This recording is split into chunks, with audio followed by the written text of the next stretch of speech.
सवाल निकल के आया। हमने लेमार्क साहब से पूछा कि यार तू बार बार कह रहा है अंगों का उपयोग अनुपयोग के आधार पर यह प्रकट कर रहा है कि नई जाति की उत्पत्ति है वो उपार्जित लक्षणों की वंशागति से प्रकट हुई, यस कि नो? तो क्या तेरे पास इस बात का प्रमाण है जो ये दिखा दे कि वास्तव में उपार्जित लक्षणों की वंशागति होती है? बोला हाँ मैं बता दूंगा। बता। बोला देखो। तो अपने पास वो कहता है, देखिए वो क्या बताता है।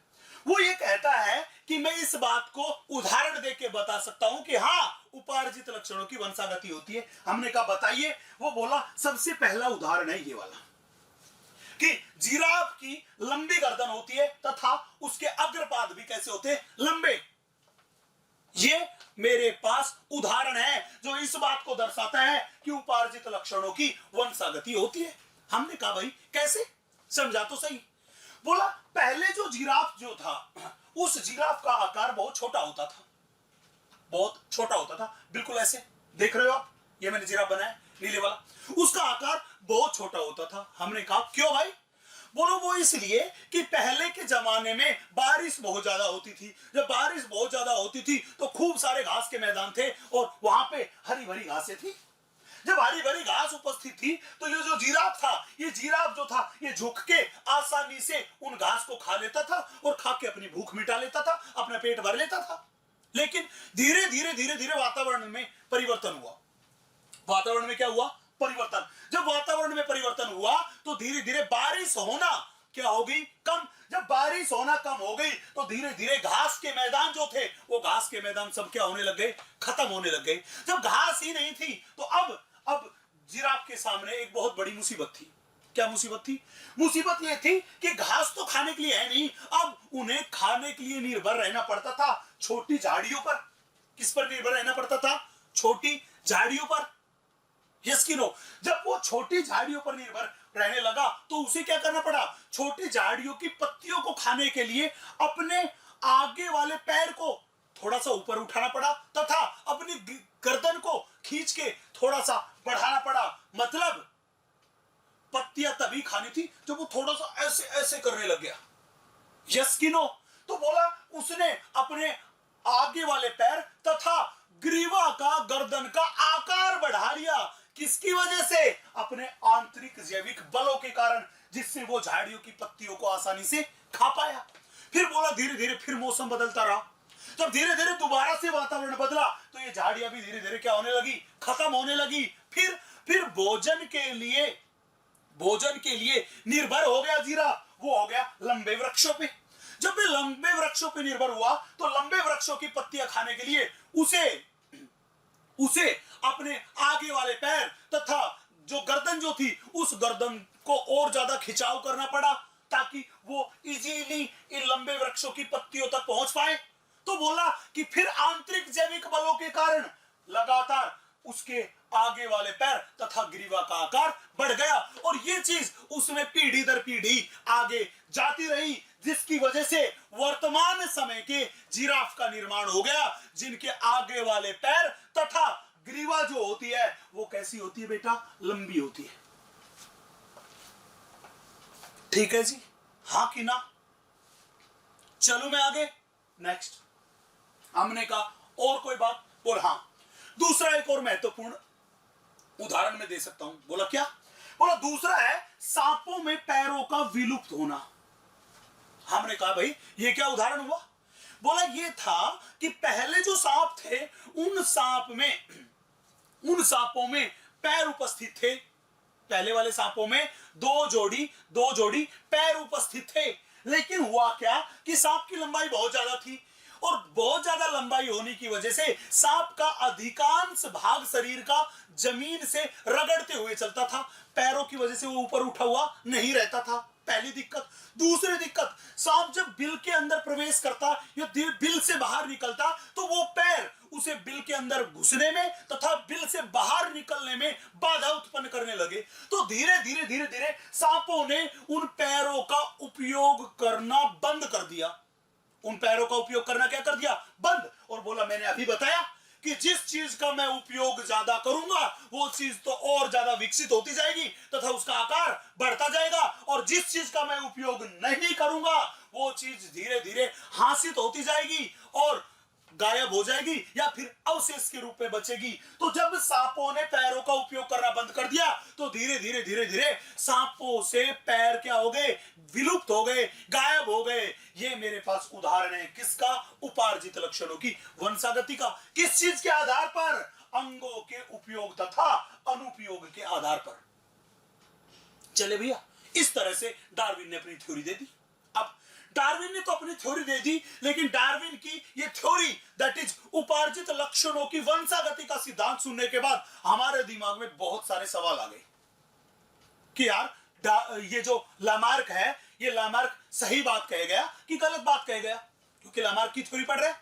ये लामार्क हमारे साथ बहुत सारे सवाल छोड़ के चला गया कि यार ये बात सही है कि गलत है। अब साइंटिस्ट लोगों ने बाल की खाल निकालना शुरू किया। जब उन्होंने बाल की खाल निकाली तो वैज्ञानिक जो थे, उन वैज्ञानिक ने इसके हर एक पॉइंट को गहनता से अध्ययन किया, और गहनता से अध्ययन करने के बाद उन्होंने कहा कि लामार्क, हम तेरी थ्योरी को सही नहीं मानते, क्योंकि हमारे बहुत सारे ऐसे सवाल हैं जिनके तू जवाब नहीं दे पाएगा। बोला कौन कौन से सवाल? बोला सुनो। बोला बताइए। बोला तूने सबसे पहला पॉइंट दिया, वो दिया आंतरिक जैव बल, और इसके आधार पे तूने क्या कहा? तूने ये कहा कि आंतरिक जैव बल के कारण शरीर का आकार हमेशा क्या होता है? बढ़ता होता है। मतलब हर नई आने वाली पीढ़ी जो होती है वो अपनी पुरानी पीढ़ी से आकार में क्या होनी चाहिए? बड़ी होनी चाहिए। आकार में क्या होनी चाहिए? बड़ी होनी चाहिए, हाँ कि ना? तो हर जो अपने पास लेटेस्ट जो जीव है उसका आकार अपने पूर्वजों से सदैव क्या होना चाहिए? बड़ा होना चाहिए। बोला हाँ। बोला लेकिन ऐसा नहीं है। धरती के सबसे एडवांस जो पादप है, वो सबसे एडवांस पादप है, वो एंजियोस्पर्म है। वो क्या है? एंजियोस्पर्म। अपने पास घास भी क्या है? एंजियोस्पर्म है। तो लामार्क के हिसाब से अगर बात करूं तो ये एंजियोस्पर्म थे। इन एंजियोस्पर्म का आकार बहुत बड़ा होना चाहिए थे, बहुत लंबे होने चाहिए थे, लेकिन एंजियोस्पर्म के जो बहुत से प्लांट है उनका आकार छोटा है। जैसे घास है वो भी एंजियोस्पर्म है जिसका आकार क्या है? बहुत छोटा। तो बोला तेरी ये बात सही नहीं है कि जीव के शरीर का आकार हमेशा क्या होता जाएगा? बड़ा होता जाएगा। ये बात क्या है? गलत है। तो उसने इसके पहले वाले पार्ट का खंडन किया और इसे खारिज कर दिया।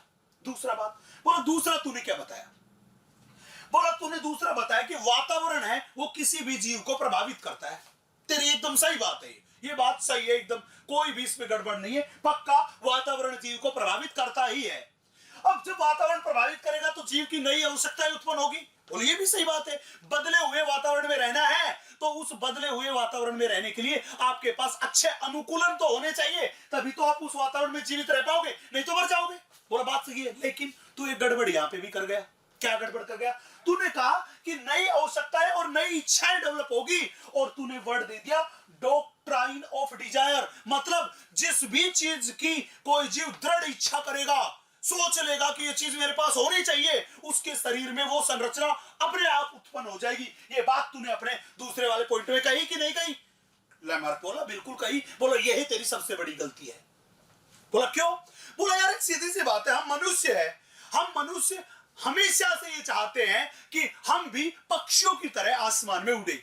मान लीजिए हमारे उड़ने की दृढ़ इच्छा शक्ति है कि हम भी पक्षियों की तरह आसमान में उड़े, ताकि थोड़ी सी देर में एक जगह से दूसरी जगह चले जाए, लेकिन आज तक हमारे पंख उत्पन्न नहीं हुए। अगर तेरे हिसाब से चले तो हमारे भी दृढ़ इच्छा शक्ति है कि हम पक्षियों की तरह उड़े, तो मनुष्य के पंख उत्पन्न हो जाने चाहिए थे, लेकिन ऐसा नहीं हुआ।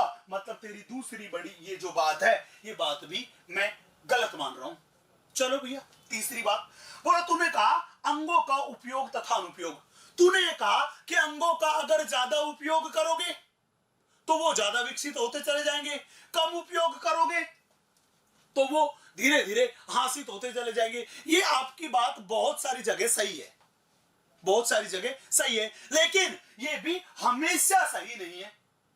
हमेशा सही नहीं है कि अंग का ज्यादा उपयोग करेंगे तो वो ज्यादा विकसित होंगे और उनका आकार क्या होगा, बहुत बड़ा। अगर कम उपयोग करेंगे या उपयोग नहीं करेंगे तो धीरे धीरे वो अवशेषी बन जाएंगे या फिर गायब हो जाएंगे। ये बात हमेशा सही नहीं है, अधिकांश जगह सही है लेकिन हमेशा सही नहीं है। बोला हमेशा क्यों सही नहीं है? बोला एक बात देखिए, एक बहुत ज्यादा पढ़ाई लिखाई करने वाला लड़का जब किताबें पढ़ता है तो अपनी आंखों का उपयोग बहुत ज्यादा करता है कि नहीं करता? बोला हाँ करता है। बोला जब वो बहुत ज्यादा आंखों का उपयोग करता है तो तेरे हिसाब से तो उसकी आंखें बहुत ज्यादा विकसित हो जानी चाहिए और बहुत ज्यादा विकसित हो जानी चाहिए और उनका आकार बड़ा हो जाना चाहिए तथा आंखों की देखने की क्षमता और ज्यादा बढ़ जानी चाहिए, हाँ कि ना? लेकिन उस बच्चे का तो आई साइट जो होता है वो आई साइट क्या हो जाता है, वीक हो जाता है। उसे तो देखने में क्या होने लग जाती है, दिक्कत हो जाती है। यस कि नो? इसलिए मैं ये तेरी बात हमेशा सही नहीं मानता। वर्ड पे ध्यान रखना, हमेशा सही नहीं मानता। बोला ठीक है। बोला अगली बात, तूने बोला उपार्जित लक्षणों की वंशागति होती है, मतलब कोई भी जीव अपने जीवन काल में जो भी लक्षण उत्पन्न करता है अपनी मेहनत से वो लक्षण उसकी संतान में जाएंगे। तू ऐसा कहता है? बोला हाँ मैं ऐसा कहता हूं। बोले यार बात सुनिए बहुत ध्यान से।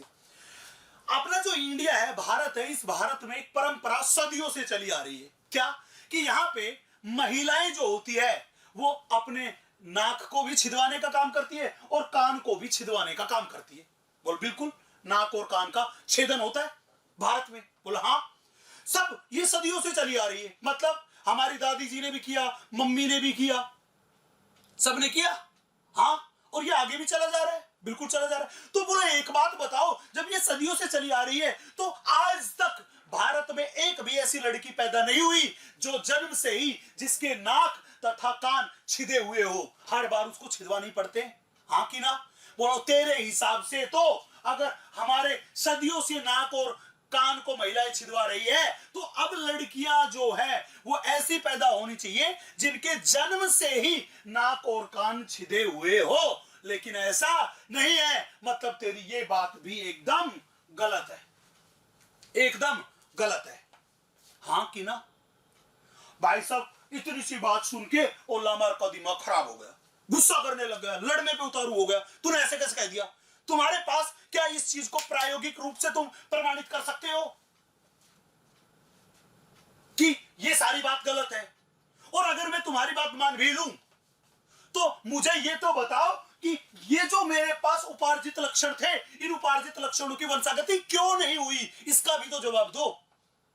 अब भैया हमने उसकी बात का कटाक्ष तो कर दिया, लेकिन इसकी बात को अभी प्रयोगों द्वारा अमान्य घोषित करना हमारे बस की बात नहीं था। हमने इसकी खूब सारे कटाक्ष कर दिए, लेकिन प्रयोगों द्वारा इसको डिसअप्रूव करना हमारे बस की बात नहीं था। फिर लैमार्क की थ्योरी को प्रयोगों द्वारा अमान्य घोषित करने के लिए एक वैज्ञानिक आए। वैज्ञानिक का नाम था वीजमैन। वीजमैन ने अपनी एक थ्योरी दी, थ्योरी का नाम था जनन द्रव्य की निरंतरता का सिद्धांत। जनन द्रव्य की निरंतरता का सिद्धांत। ये बोला लैमार्क थोड़ी देर आराम से रुक, मैं तेरे को बताता हूं कि तेरी थ्योरी क्यों गलत है और मैं ये भी बताऊंगा कि उपार्जित लक्षण वंशागत क्यों नहीं होते। ये बताऊंगा, मैं बताता हूं, गुस्सा मत कर, ठंड रख के बैठ। बोला बता। बोला सुन। तो वीजमान साहब ने एक थ्योरी दी जिसको बोलते हैं जनन द्रव्य की निरंतरता का सिद्धांत। इसमें वीजमान साहब ने क्या समझाया, बहुत ध्यान से देखिएगा बेटा। वीजमान साहब ने बताया कि किसी भी जीव का होता है ना जो प्रोटोप्लाज्म, क्या होता है? प्रोटोप्लाज्म। बोला कि किसी भी जीव का जो अपने पास है ना प्रोटोप्लाज्म, जिसको अपन बोलते हैं जीव द्रव्य।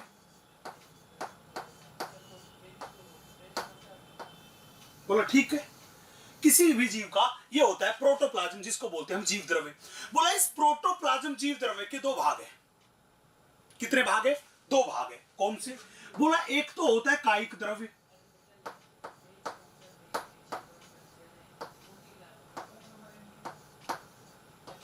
जिसको अपन बोलते हैं इंग्लिश में सोमेटोप्लाज्म,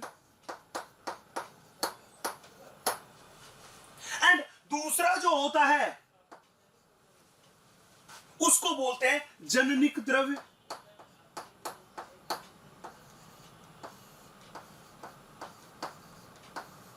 जिसको बोलते हैं जर्म प्लाज्म, जिसको बोलते हैं जर्म प्लाज्म। तो इसने क्या बताया कि जीव का जो प्रोटोप्लाज्म है उस प्रोटोप्लाज्म के कितने भाग हैं? 2 भाग। एक होता है कायिक द्रव्य जिसको बोलते हैं सोमेटोप्लाज्म, एक होता है जननिक द्रव्य जिसको अपन बोलते हैं जर्म प्लाज्म। हाँ कि ना? बोला ऐसी विभिन्नताएं जो कायिक द्रव्य में आती है उसको बोलते हैं कायिक विभिन्नताएं। क्या बोलते हैं? कायिक विभिन्नताएं। तो कहने का मतलब इस कायिक द्रव्य में जो भी विभिन्नताएं आएंगी उसको क्या बोलते हैं? कायिक विभिन्नताएं।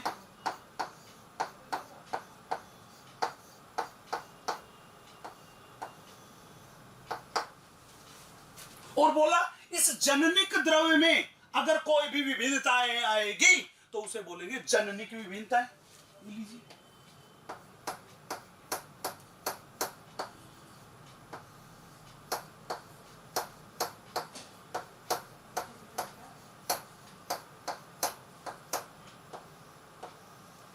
उसको बोलते हैं अपन जननिक विभिन्नताएं। हाँ कि ना? तो बोला कि कायिक विभिन्नताएं किसकी विभिन्नताएं? कायिक द्रव्य की विभिन्नताएं। जननिक विभिन्नताएं किसकी विभिन्नताएं? जननिक द्रव्य की विभिन्नताएं हैं। यस कि नो? अब खास क्या बात थी? बोला आप हमेशा एक बात याद रखना कि ये जो कायिक द्रव्य है ये कायिक द्रव्य शरीर की कायिक कोशिकाओं में पाया जाता है। किसमें पाया जाता है? कायिक कोशिका, जैसे हाथ पैर की कोशिका, इन कोशिकाओं में पाया जाता है कायिक द्रव्य। जननिक द्रव्य जो होता है वो शरीर की जननिक कोशिकाओं में पाया जाता है। जननिक कोशिकाओं में पाया जाता है, जैसे हमारे गैमेट्स के अंदर पाया जाने वाला वो अपने पास है जननिक द्रव्य। तो ये जो जननिक द्रव्य होता है ये होता है वंशागत।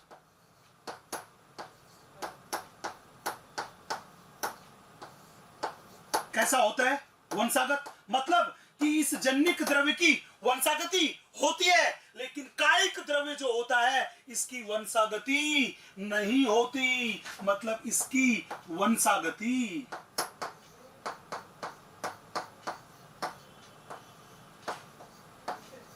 नहीं होती।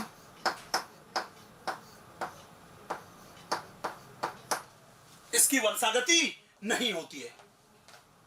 चले तो जब भी पूछे कि बताओ जनक द्रव्य की निरंतरता का सिद्धांत किसने दिया तो आप क्या कहोगे? वीजमान ने दिया। वीजमान ने क्या बताया? इसने बताया कि प्रोटोप्लाज्म जो होता है उस प्रोटोप्लाज्म के कितने भाग? 2 भाग। एक होता है कायिक द्रव्य, एक होता है जननिक द्रव्य। कायिक द्रव्य में जो विभिन्नताएं आती है उसको बोलते हैं कायिक विभिन्नताएं। जननिक द्रव्य में जो विभिन्नताएं आती है उनको बोलते हैं जननिक विभिन्नताएं। कायिक द्रव्य कभी भी वंशागत नहीं होता, जननिक द्रव्य जो होता है वो वंशागत होता है। इसलिए मैं कहूं कि अगर कायिक द्रव्य में कोई भी परिवर्तन आएगा मतलब कायिक विभिन्नताएं जो है उसकी वंशागति नहीं होगी, जबकि जननिक द्रव्य में अगर कोई भी परिवर्तन आएगा मतलब जो जननिक विभिन्नताएं होगी उनकी वंशागति होगी, उनकी वंशागति होगी। चले भैया, तो लैमार्क बोला तू कहना क्या चाह रहा है? बोला मैं तेरे को ये कहना चाह रहा हूं कि यहां पे जो तेरा उपार्जित लक्षण प्रकट हुआ था ये उपार्जित लक्षण एक कायिक विभिन्नता थी। कैसी विभिन्नता थी? ये एक कायिक विभिन्नता थी। मतलब ये कायिक द्रव्य में परिवर्तन था और कायिक द्रव्य कभी भी वंशागत नहीं होता, इसलिए कायिक विभिन्नताएं जो थी वो भी वंशागत नहीं होगी। मतलब उपार्जित लक्षण जो है वो कभी भी एक पीढ़ी से दूसरी पीढ़ी में नहीं जाते। उपार्जित लक्षण कभी भी एक पीढ़ी से दूसरी पीढ़ी में नहीं जाते। हाँ कि ना? इसीलिए इंडिया में, भारत में सदियों से माताएं और बहनें हैं वो नाक और कान का छेदन करवा रही है, फिर भी कभी भी ऐसी कोई बच्ची पैदा नहीं हुई जिसमें जन्म से ही नाक और कान छिदे हुए हो। उसकी वजह क्या थी? उसकी वजह ये थी कि नाक और कान का छिदवाना एक कायिक विभिन्नता है, इसकी वंशागति नहीं होती, इसीलिए ये माता पिता से बच्चों में नहीं गया। मेरी बात क्लियर है? तो कहने का मतलब ये हुआ कि इस वीजमान नाम के वैज्ञानिक ने क्या काम कर दिया? इस वीजमान नाम के वैज्ञानिक ने लैमार्क वाद को खारिज कर दिया। किसको खारिज कर दिया? इसने लैमार्क वाद को अमान्य घोषित कर दिया। तो इसने क्या किया?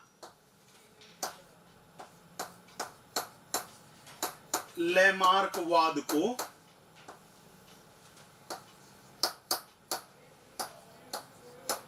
खारिज कर दिया।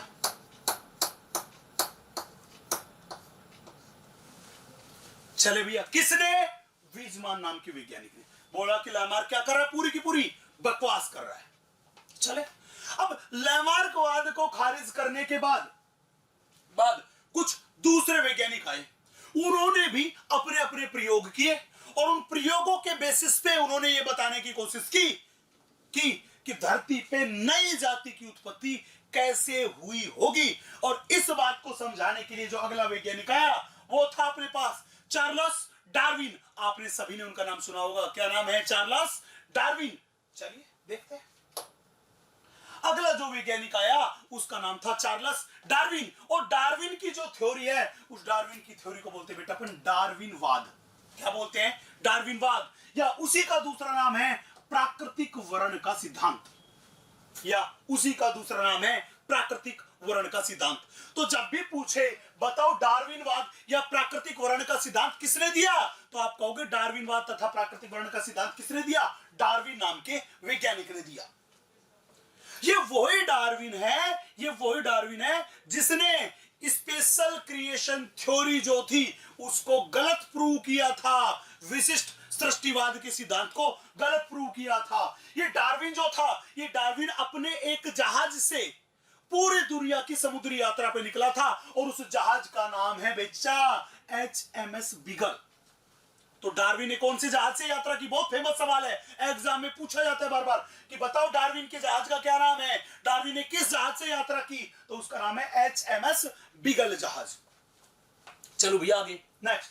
डार्विन ने अपनी पूरी की पूरी थ्योरी डार्विनवाद या प्राकृतिक वर्ण के सिद्धांत को समझाने के लिए एक किताब लिखी थी और उस किताब का नाम है, डार्विन की किताब का नाम है जाति की उत्पत्ति। इंग्लिश में मैं कहूं ओरिजिन ऑफ स्पीसीज। ये किसकी किताब है? ये अपने पास डार्विन की किताब का नाम है। चलो मैं आगे अगला देखना। अब बेटा जिस टाइम पे डार्विन अपना अध्ययन कर रहा था, डार्विन तरह तरह के कंक्लूजन निकाल रहा था। कौन सी थ्योरी देने के लिए? प्राकृतिक वर्ण का सिद्धांत देने के लिए। उसी समय एक और वैज्ञानिक था जो इस दिशा में काम कर रहा था। उस वैज्ञानिक का नाम है, वो नाम है अल्फ्रेड वालेस। Alfred wireless. ये अल्फ्रेड वालेस एक प्राकृतिक वैज्ञानिक है, ये भी एक नेचुरलिस्ट है। ये अल्फ्रेड वालेस जो था, इन्होंने भी अपना काम जो था वो उसी समय पे कर रहा था जब कौन कर रहा था? डार्विन। और ये किस जगह पे काम कर रहा था? ये काम कर रहा था मले आर्कपेलागो। कहां पे कर रहा था? मले आर्कपेलागो। ये मले आर्कपेलागो वर्तमान में कहां पे स्थित है? ये स्थित है इंडोनेशिया में।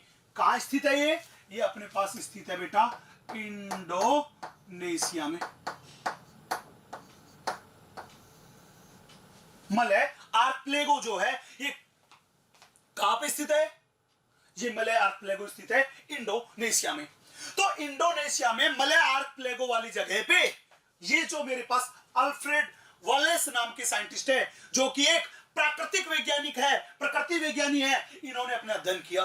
तो अध्ययन किया तो इस अल्फ्रेड वालेस के जो अध्ययन के परिणाम थे, वो अध्ययन के परिणाम बिल्कुल वैसे ही थे जैसे डार्विन के थे। जैसे किसके थे, डार्विन के। इसीलिए एनसीईआरटी ने ये बात लिखी है कि इन्होंने भी ठीक इसी समय पर लगभग इसके आसपास ही निष्कर्ष निकाला। मतलब डार्विन के और अल्फ्रेड वॉलेस साहब के जो परिणाम थे वो क्या थे, एक जैसे थे। उन्होंने कहां काम किया, उन्होंने काम किया था मले आर्कपेलागो वाली जगह पे, जो कहां पे है, इंडोनेशिया में स्थित है। चलो भैया, हाँ कि ना। तो एक बहुत फेमस सा सवाल है, अगर वो पूछे कि बताओ प्राकृतिक वर्ण का सिद्धांत किसने दिया, पहला ऑप्शन दे दिया डार्विन, दूसरा ऑप्शन दे दिया अल्फ्रेड वालेस, तीसरा ऑप्शन दे दिया लेमार्क, और चौथा ऑप्शन दे दिया डार्विन तथा अल्फ्रेड वालेस दोनों। तो आपको दोनों वाला टिक करना है, क्योंकि दोनों के परिणाम क्या थे, निष्कर्ष क्या थे, वो लगभग समान थे। अगर चारों ऑप्शन अलग अलग है तो आपको फर्स्ट प्रायोरिटी किसको देनी है, डार्विन को देनी है। क्या मैं आगे चलूं, हाँ कि ना। अब सबसे बड़ा सवाल था, सर डार्विन ने जो अपना प्राकृतिक वर्ण का जो सिद्धांत दिया, उस सिद्धांत में उसके मेन की पॉइंट्स कौन कौन से थे, उसके मुख्य दो बिंदु कौन से थे जिनके आधार पर वो इस परिणाम में आगे बढ़ा। उसके दो बिंदु थे। पहला बिंदु था, वो था ब्रांचिंग डिसेंट। मतलब ये मेरे पास है, इसको बोलते हैं सारबनी अवरोहण। बेटा ये सारबनी अवरोहण जो है, ब्रांचिंग डिसेंट है, ये ब्रांचिंग डिसेंट है, ये एक तरह का अडेप्टिव रेडिएशन है। क्या है, अडेप्टिव रेडिएशन, मतलब अनुकूली विकिरण है। ये एक प्रकार का अनुकूली विकिरण है। चलो मैं आगे, क्या है ये, अनुकूली विकिरण है। अब सवाल था कि सर इस ब्रांचिंग डिसेंट जो है, जिसको आपने बोला अनुकूली विकिरण, इसके द्वारा डार्विन क्या बताना चाहता है। भैया डार्विन ये बताना चाहता है कि इस प्राकृतिक वर्ण के सिद्धांत के आधार पर यह बताना चाहता है कि नई जाति की उत्पत्ति होने का तरीका क्या था। मतलब ये यहां पे बताना चाह रहा है आपको पैटर्न ऑफ इवोल्यूशन, कि इवोल्यूशन का पैटर्न क्या था। तो कहने का मतलब ये अपने पास क्या है, ये अपने पास है इवोल्यूशन का पैटर्न।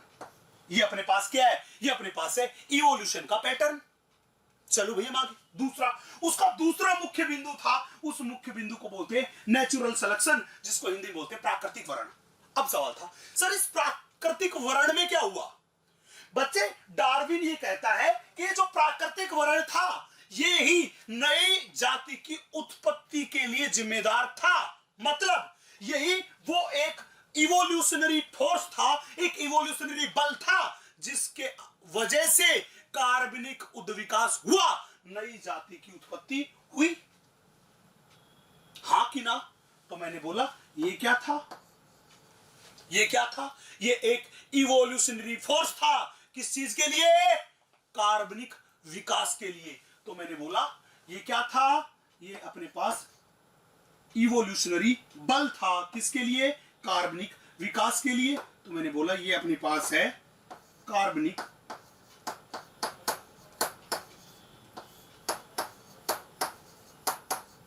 विकास के लिए, या मैं कहूं नई जाति की उत्पत्ति के लिए, इवोल्यूशनरी बल। तो जब भी कहे कि बताओ कार्बनिक विकास के लिए या नई जाति की उत्पत्ति के लिए जो उद्विकासीय बल था, जो इवोल्यूशनरी बल था, वो क्या था डार्विन के हिसाब से, डार्विन के हिसाब से वो था प्राकृतिक वर्ण। क्या था, प्राकृतिक वर्ण। बोला डार्विन के हिसाब से नई जाति की उत्पत्ति का पैटर्न, जो तरीका था, वो क्या था। बोलो डार्विन के हिसाब से ऑर्गेनिक विकास या नई जाति की उत्पत्ति का जो पैटर्न था, वो अनुकूली विकिरण के समान था। मतलब यही था इवोल्यूशन का पैटर्न। डार्विन ये कहना चाहता था कि धरती पे किस प्रकार का इवोल्यूशन हुआ है, यहां पे डाइवर्जेंट इवोल्यूशन हुआ है, या एडेप्टिव रेडिएशन वाला इवोल्यूशन हुआ है, अनुकूली विकिरण हुआ है। यस कि नो। अब डार्विन ने अपनी थ्योरी को समझाने के लिए बहुत सारे बिंदु दिए, जिनको अपन बोलते हैं प्राकृतिक वर्ण कुछ खास प्रक्षेपणों पर आधारित है। कई सारे बिंदु थे, कई सारी चीजें थी जिनको समझाया। वो बिंदु कौन कौन से थे जो डार्विन ने अपनी थ्योरी को समझाने में काम में लिए, उन्हीं के बारे में बात करते हैं। उनमें सबसे पहला बिंदु है अत्यधिक प्रजनन। सबसे पहला बिंदु क्या है? अत्यधिक प्रजनन। डार्विन क्या कहता है? डार्विन कहता है कि भगवान ने हर एक जीव को प्रजनन की क्षमता दी है।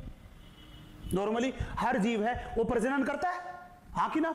जब जीव को प्रजनन की क्षमता कर दी है और मान लीजिए कोई भी जीव अत्यधिक प्रजनन करे, क्या करे?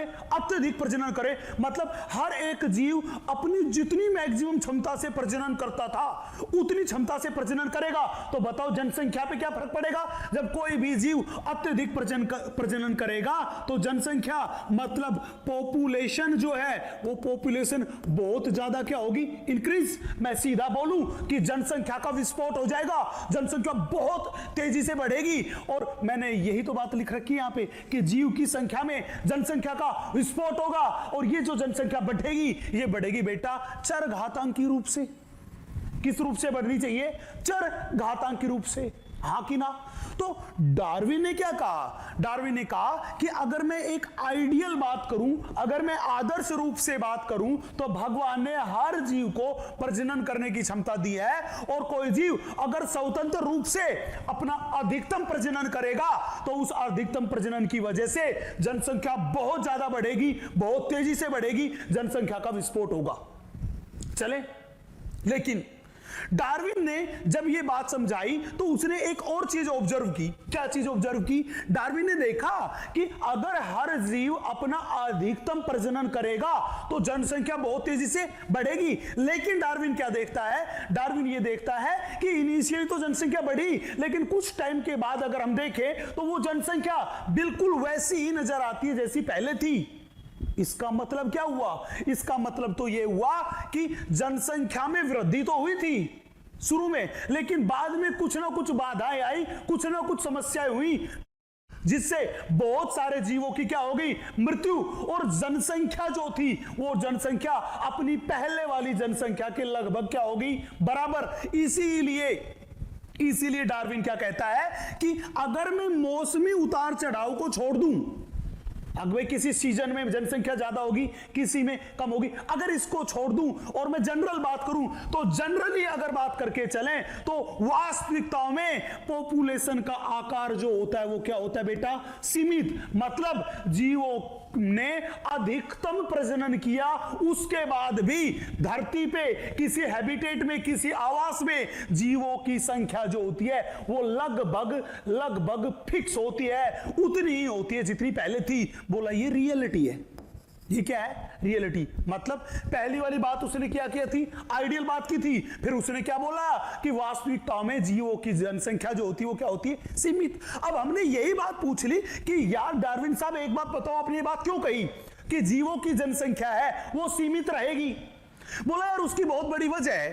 तो वो वजह बताइए, क्या वजह थी जिसके आधार पर आपने कहा कि जीवों की जनसंख्या लगभग सीमित रहेगी? बोलो वो वजह यह है कि जो जीव जिस आवास में रहते हैं उस आवास में प्राकृतिक संसाधन जो है वो प्राकृतिक संसाधन क्या है? सीमित। तो बोला जीवों की जनसंख्या जो थी वो फिक्स रहेगी, सीमित रहेगी, लगभग कांस्टेंट रहेगी। उसका क्या कारण है? तो बोला उसका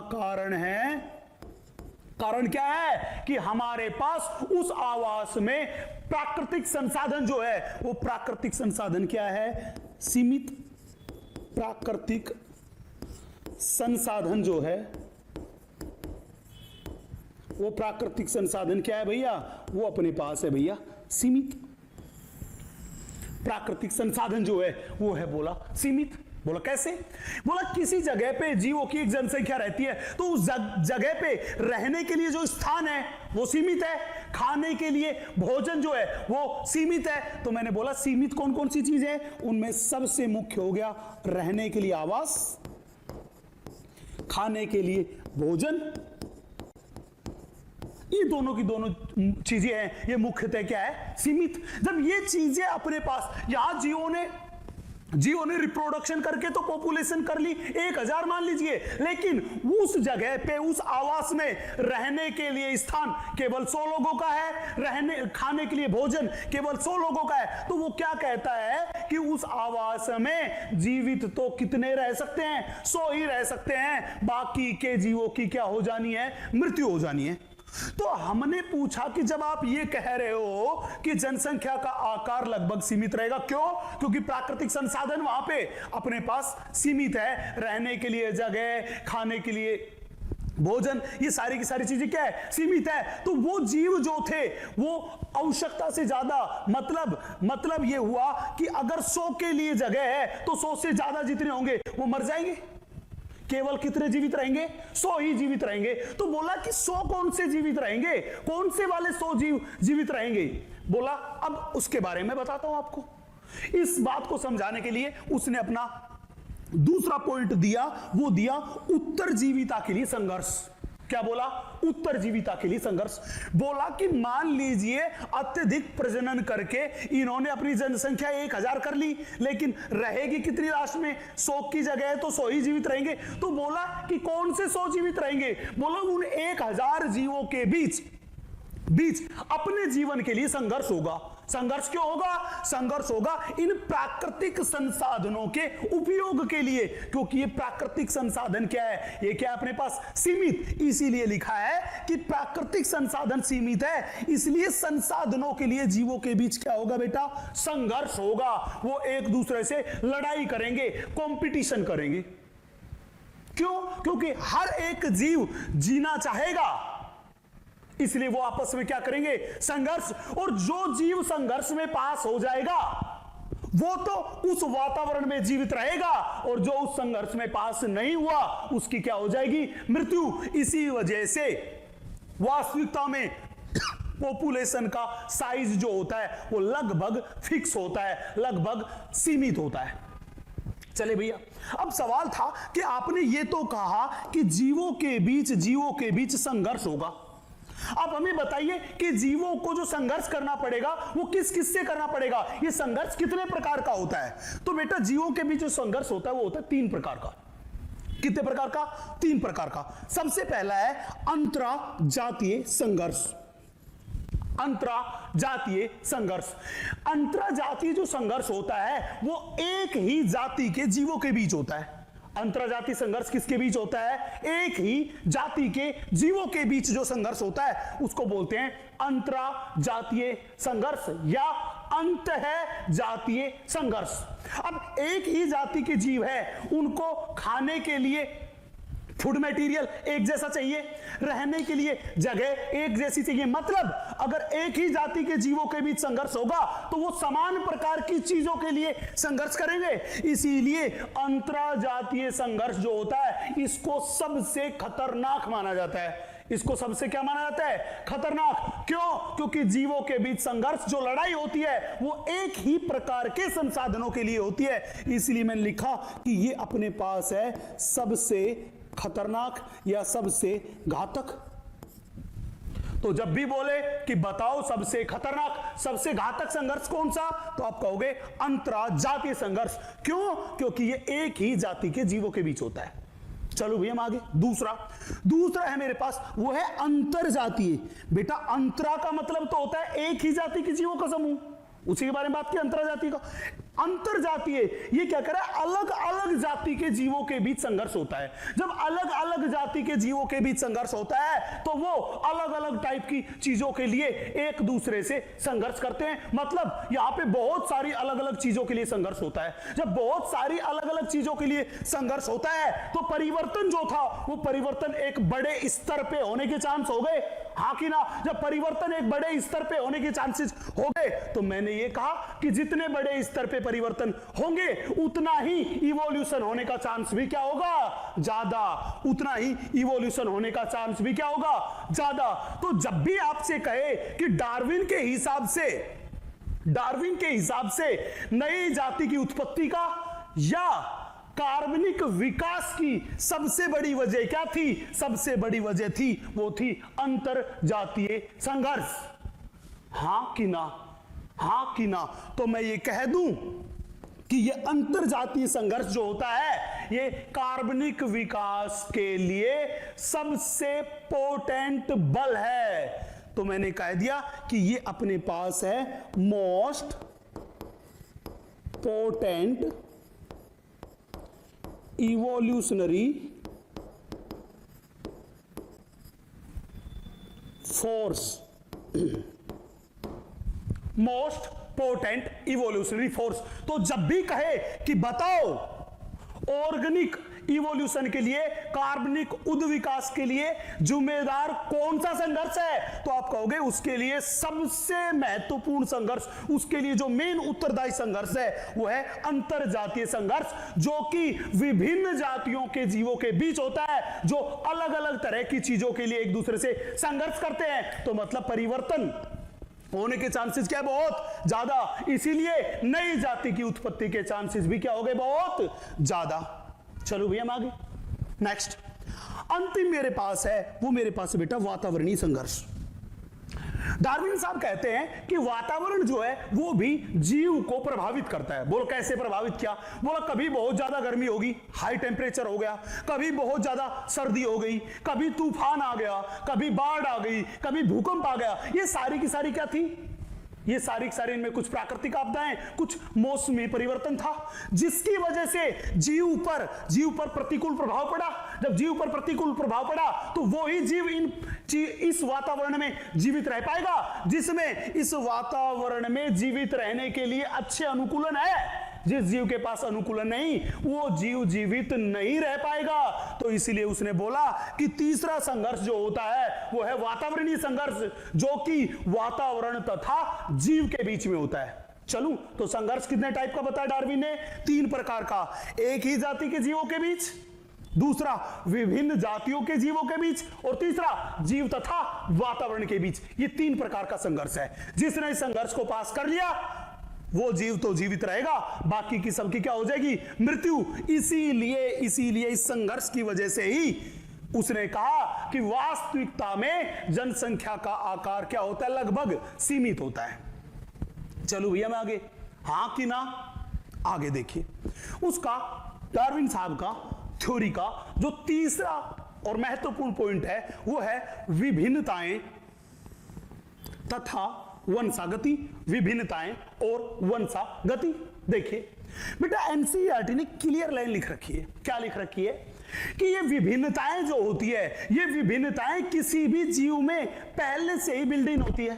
पहले से क्या होती है? बिल्ट इन वेरिएशंस होती है। तो उसने क्या बताया? यही लाइन लिखी मैंने कि प्रत्येक जीव संख्या में, जनसंख्या में विभिन्नताएं निहित होती है। मतलब प्रत्येक जीव में, प्रत्येक पॉपुलेशन में विभिन्नताएं पहले से ही उपस्थित होती है। और वो विभिन्नता कब प्रकट होगी? जब उसको किसी नए वातावरण में लेकर जाएंगे। नए वातावरण में वो जीव जाएगा या वातावरण में परिवर्तन होगा, तब वो विभिन्नताएं जो थी वो अपना लक्षण प्रकट करेगी। उससे पहले वो विभिन्नताएं अपना लक्षण प्रकट नहीं करेगी। तो इसीलिए डार्विन ने कहा कि प्रत्येक जीव में विभिन्नताएं जो होती है वो पहले से ही उपस्थित होती है। हमने डार्विन साहब से कह दिया कि यार आपने बताया कि विभिन्नताएं पहले से ही उपस्थित होती है, और आपने यह भी बताया कि ये विभिन्नताएं हैं, ये विभिन्नताएं ही नई जाति की उत्पत्ति के लिए जिम्मेदार है। हाँ कि ना? तो मैं सीधी बात बोल दूं कि डार्विन साहब के हिसाब से बात करें तो more variation more evolution, no variation no evolution. जितनी ज्यादा विभिन्नता होगी इवोल्यूशन होने के चांसेस उतने ही ज्यादा। अगर विभिन्नताएं नहीं होगी तो इवोल्यूशन भी नहीं होगा। मेरी बात क्लियर है? चलो मैं आगे। तो कहने का मतलब हमने डार्विन साहब से कह दिया कि विभिन्नताएं ही इवोल्यूशन के लिए उत्तरदायी है, और आपने यह भी कहा कि हर एक जीव में, जनसंख्या में विभिन्नताएं पहले से ही उपस्थित होती है। तो आपके हिसाब से विभिन्नताएं होती कैसी है? विभिन्नताएं कैसी होती है? तो डार्विन साहब ने बताया कि विभिन्नताएं जो होती है होती छोटी, स्मॉल होती है, पहला। दूसरा कंटिन्यूअस, मतलब ये सतत होती है। एंड तीसरा दिशात्मक, ये कैसी होती है? दिशात्मक। मतलब ए जीव में विभिन्नता के बाद वो बदलेगा बी में, बी से बदलेगा सी में, सी से बदलेगा डी में। तो डार्विन साहब ने कहा कि ए की विभिन्नताएं गई बी में, बी की गई सी में, सी की गई डी में। इस तरह से ए से ज्यादा विकसित होगा बी वाला, बी से ज्यादा विकसित होगा सी वाला, और सी से ज्यादा विकसित होगा डी वाला। इसलिए उसने क्या कहा कि विभिन्नताएं कैसी होती है? छोटी, सतत तथा दिशात्मक होती है। हमेशा एक दिशा में आगे बढ़ता हुआ जाएगा। मतलब हर हालत में जो चिल्ड्रन होंगे वो अपने पेरेंट्स से ज्यादा एडवांस होंगे। ये बात किसने कही? ये डार्विन साहब ने कही। चलें, अब हमने डार्विन से कह दिया कि आपने ये तो बता दिया कि विभिन्नताएं छोटी होती है, सतत होती है तथा दिशात्मक होती है। बहुत इंपॉर्टेंट बात है, याद रखना बच्चों। चलो अब आप हमें बताइए कि आपके हिसाब से ये विभिन्नताएं कितने प्रकार की होती है? बोला कि ये विभिन्नताएं जो होती है, ये विभिन्नताएं मेरे हिसाब से दो प्रकार की होती है। पहली विभिन्नता है लाभदायक विभिन्नता। कैसी है? लाभदायक विभिन्नता। एंड दूसरी विभिन्नता है, वो है मेरे पास हानिकारक विभिन्नता। कितने प्रकार की विभिन्नताएं हैं अपने पास? बोला किसी भी जीव में जो विभिन्नताएं होती है वो कितने प्रकार की? दो प्रकार की। पहली लाभदायक या दूसरी हानिकारक। ये दो ही प्रकार की विभिन्नताएं जीवों में जनरली देखी गई है डार्विन के हिसाब से। देखिए बात करते हैं। अब मान लीजिए कि मेरे पास ये कोई जीव है। हमने मान लिया कि अपने पास ये कोई जीव है। मैंने कहा कि डार्विन के इस हिसाब से इस जीव में दो प्रकार की विभिन्नताएं हो सकती है। पहली लाभदायक,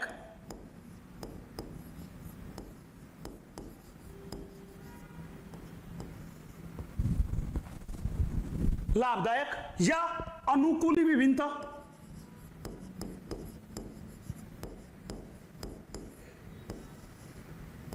या अनुकूली विभिन्नता। एंड दूसरी विभिन्नता जो यहां पे है वो अपने पास है बेटा हानिकारक विभिन्नता।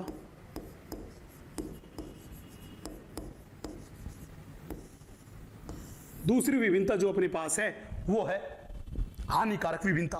तो बोला कि कोई भी जीव जो है उस जीव में ये दोनों ही प्रकार की विभिन्नताएं विद्यमान होती है। लाभदायक विभिन्नता भी होती है और हानिकारक विभिन्नता, ये दोनों ही प्रकार की विभिन्नताएं जीव में विद्यमान होती है। अगर किसी जीव में, ध्यान दीजिएगा ये क्या कह रहा है कि अगर किसी जीव में ये लाभदायक विभिन्नताएं हैं, ये लाभदायक विविधताएं हैं ज्यादा। अगर किसी जीव में ये लाभदायक विभिन्नताएं या अनुकूली विभिन्नताएं ज्यादा है, तो अगर ये विभिन्नताएं ज्यादा होगी तो वो जीव जो था वो जीव ज्यादा फिट होगा। मैंने कहा कि ये जो जीव है ये अपने पास क्या होगा बेटा? ज्यादा फिट होगा। ये जीव कैसा होगा? ज्यादा फिट होगा। और जो ज्यादा फिट जीव होगा केवल वो ही जीवित रहेगा। कम फिट जीव जीवित नहीं रहेगा। तो अगर ये जीव होगा ज्यादा फिट, इसीलिए क्या रहेगा? जीवित रहेगा।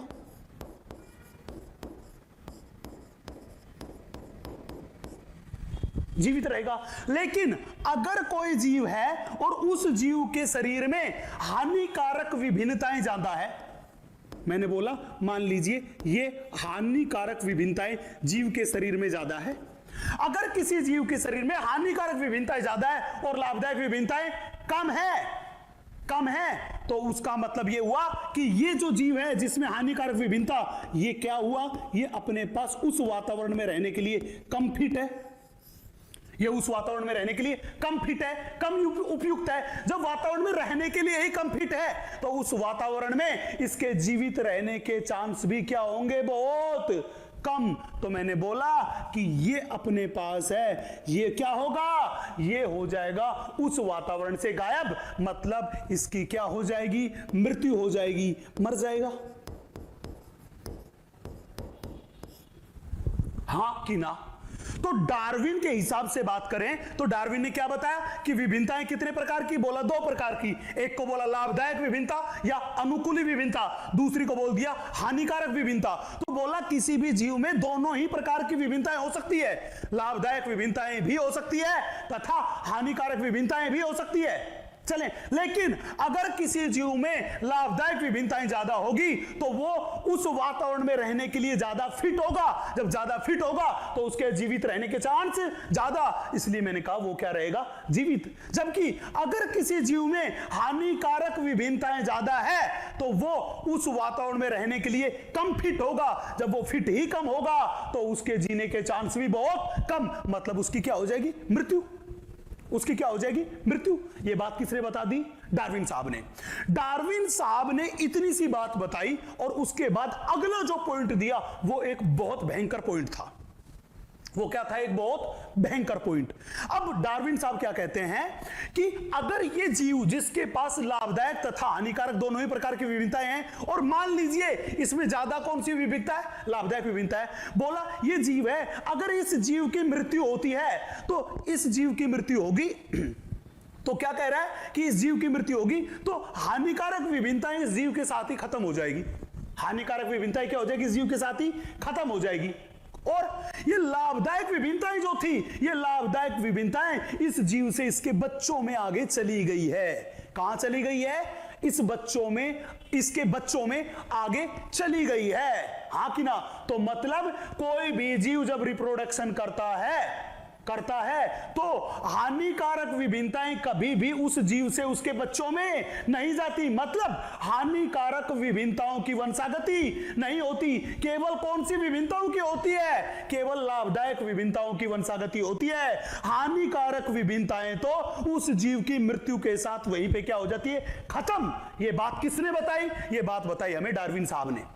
किसने बताई, डार्विन साहब ने। इसीलिए मैंने अगली लाइन लिखी है कि केवल लाभदायक विभिन्नताएं ही वंशानुगत होती है। तो इसीलिए डार्विन साहब ने लिखा था कि ये जो लाभदायक विभिन्नताएं हैं ये कैसी है, ये अपने पास है वंशानुगत। मतलब इनकी क्या होती है, वंशागति होती है।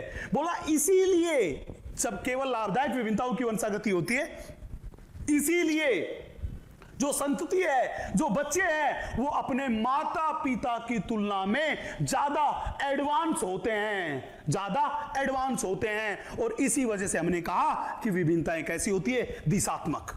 ये किसकी बातें थी, ये सारी की सारी बातें डार्विन साहब ने बताई। चलो मैं आगे, डार्विन साहब की यहां तक की बात क्लियर है क्या, अपन आगे चले। अब अगली बात पे करते हैं, बहुत इंपॉर्टेंट महत्वपूर्ण कंसेप्ट पे चलते हैं। इंपॉर्टेंट महत्वपूर्ण कंसेप्ट, अगला पॉइंट डार्विन साहब का है वो है प्राकृतिक वर्ण या योग्यतम की उत्तरजीविता। प्राकृतिक वर्ण या योग्यतम की उत्तरजीविता। बेटा ये जो प्राकृतिक वर्ण वर्ड है, इस प्राकृतिक वर्ण वर्ड को किसने दिया, इसको दिया डार्विन ने। किसने दिया, इसको दिया अपने पास, वो दिया डार्विन ने। प्राकृतिक वर्ण जो वर्ड है, इस प्राकृतिक वर्ण वर्ड को किसने दिया, डार्विन ने दिया। जबकि योग्यतम की उत्तरजीविता, इंग्लिश में बोलते हैं सर्वाइवल ऑफ फिटेस्ट, ये जो टर्म थी, ये टर्म अपने पास दी हर्बर्ट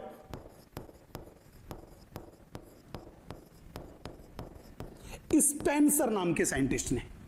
किसने दी, हर्बर्ट स्पेंसर नाम के साइंटिस्ट ने।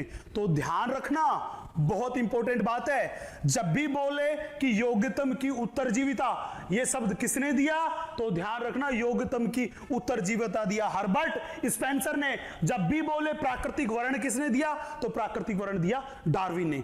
अब सवाल ये था कि इसके द्वारा ये क्या कहना चाहते थे। पहले मैं एनसीईआरटी की लाइन पढ़ देता हूं, फिर इसका एक्सप्लेनेशन करता हूं, बहुत ध्यान से देखिएगा। डार्विन साहब क्या कहते हैं, डार्विन साहब यहां पे कह रहे हैं कि अधिक लाभदायक मतलब अनुकूली विभिन्नताओं युक्त जीव, अनुकूली विभिन्नताओं युक्त जीव मतलब जिसमें ज्यादा लाभदायक विभिन्नताएं होगी वो क्या होगा, ज्यादा फिट होगा, अधिक योग्य होता है, मतलब बेटर फिट होता है। यही तो बात लिख रखी है कि ज्यादा योग्य होता है, ये बात डार्विन साहब ने कही। चलें फिर क्या कहता है, इनका प्राकृतिक वर्ण द्वारा चयन कर लिया जाता है। इनका क्या कर लिया गया, प्राकृतिक वर्ण कर लिया गया। मतलब ये कह दिया कि तुम ज्यादा फिट हो तो तुम जीवित रहोगे, हाँ कि ना। फिर क्या कह रहा है, डार्विन ने इसे प्राकृतिक वर्ण नाम दिया। इनका प्रकृति ने चयन कर लिया, प्रकृति ने वर्ण कर लिया कि भैया हाँ तुम में अच्छा अनुकूलन है, तुम जीवित रहो। इसे ही डार्विन ने क्या कह दिया, नेचुरल सिलेक्शन, प्राकृतिक वर्ण नाम दिया। और ये प्राकृतिक वर्ण विकास के लिए उत्तरदायी है। मतलब ये यही कह रहा है कि प्राकृतिक वर्ण जो था वो डार्विन का एक की पॉइंट था, जो कि इवोल्यूशन को, ऑर्गेनिक इवोल्यूशन के लिए उत्तरदायी था। यस कि नो? कैसे देखिएगा, मैं पूरी कहानी सुनाता हूं, बहुत ध्यान से देखिएगा। बेटा डार्विन साहब ने एक बात कही, डार्विन साहब ने क्या कही कि कोई भी जीव जो होता है उस जीव में कैसे अनुकूलन पैदा होंगे ये उस जीव में पाए जाने वाली विभिन्नताओं पर निर्भर करता है। हाँ कि ना? अगर किसी जीव में लाभदायक या अनुकूल विभिन्नताएं ज्यादा है, हमने बोला कि मान लीजिए कोई जीव है उसमें लाभदायक या मैं कहूं अनुकूली विभिन्नताएं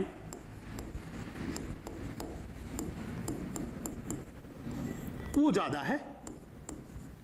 वो क्या है बेटा? ज्यादा है। तो अगर किसी जीव में लाभदायक अनुकूली विभिन्नता ज्यादा है तो इसका सीधा सीधा सा मतलब हुआ जितनी ज्यादा लाभदायक अनुकूली विभिन्नता ज्यादा होगी उतना ही वो जीव ज्यादा फिट होगा। तो मैंने बोला कि ये जीव जो है ये अपने पास है बेटर फिट, ये जीव उतना ही ज्यादा फिट होगा, मतलब ये है बेटर फिट। और बोला क्या कि जो बेटर फिट जीव है, जो ज्यादा, जिसमें ज्यादा अनुकूल विभिन्नताएं हैं, उसमें अच्छे अनुकूलन है, इसलिए वो उस वातावरण में रहने के लिए ज्यादा उपयुक्त है, बेटर फिट है। और इन बेटर फिट जीवों का ही क्या हो जाता है, नेचुरल सिलेक्शन। इनका हो गया प्राकृतिक वर्ण। जब इन जीवों का प्राकृतिक वर्ण हो गया तो वो क्या कह रहा है कि प्रकृति ने इनको चुन लिया कि हां तुम सभी जीवों में इस वातावरण में रहने के लिए उपयुक्त और अच्छे अनुकूलन है, तुम इस वातावरणीय परिस्थितियों को सहन करके आसानी से यहां पे रह सकते हो। इसीलिए ये जीव जो थे ये इस वातावरण में क्या रहेंगे, जीवित। हाँ कि ना? तो इसलिए उसने बोला कि ये जीव थे, ये जीव रहेंगे, जीवित रहेंगे।